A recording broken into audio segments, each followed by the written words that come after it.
अस्सलामुअलैकुम viewers, welcome to my channel cooking with Meenu. आज मैं आपके लिए लेकर आई हूँ आलू चिकन कढ़ाई की रेसिपी। तो इस रेसिपी को जानने के लिए वीडियो के अंत तक ज़रूर देखिएगा। जी, तो इसके लिए आपने सबसे पहले कढ़ाई के अंदर घी डाल लेना है। घी डालने के बाद हम इसके अंदर डालेंगे थोड़ा सा नमक, एंड नमक के बाद हम इसके अंदर डालेंगे जी चिकन डालने के बाद हम इसको अच्छे से मिक्स करेंगे।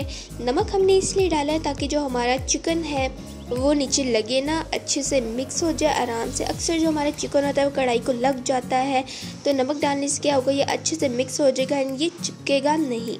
अब इसके अंदर हम डालेंगे कड़ी पत्ता एंड ज़ीरा एंड साथ में कटे हुए प्याज डाल देंगे एंड साथ ही में हम डालेंगे अदरक और लहसुन। वो भी छोटे छोटे आपने कट करके डाल दीजिए या फिर उसका पेस्ट डाल दीजिए। अब 5 मिनट तक हम इन सब चीज़ों को भूनेंगे। अब साथ में आप देख सकते हो यहाँ पर मसाले। तो सबसे पहले इसका main ingredient which is biryani masala 1 चम्मच आपने ले लेना है। अब टर्मरिक पाउडर थोड़ा सा एंड मिर्च आप अपने हिसाब से ले लीजिएगा जायके के मुताबिक, एंड कटे हुए टमाटर और साथ में हरी मिर्चें। अब आपने क्या करना है, कटे हुए टमाटर हरी मिर्ची इसके अंदर डाल देनी है एंड इसको अच्छे से मिक्स करते जाएंगे, भूनते जाएंगे हम इसको अच्छी तरीके से।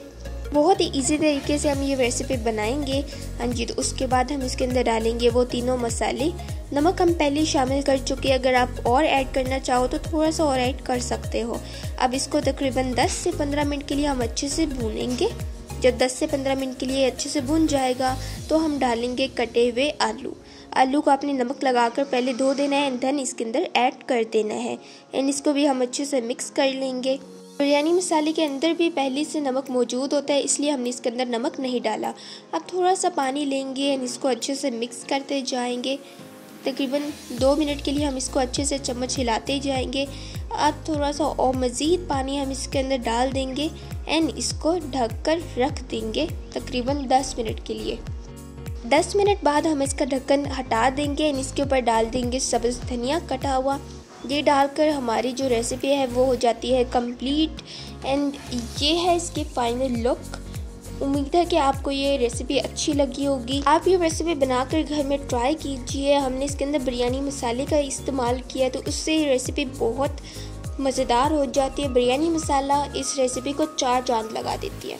तो आप ये रेसिपी ट्राई करके हमें कमेंट सेक्शन में ज़रूर बताइएगा। वीडियो अगर पसंद आती है तो लाइक और शेयर और सब्सक्राइब भी कर दीजिएगा। फिर मिलते हैं नेक्स्ट वीडियो में, तब तक के लिए टेक केयर, अल्लाह हाफिज़ एंड नान के साथ ये एंजॉय कीजिए।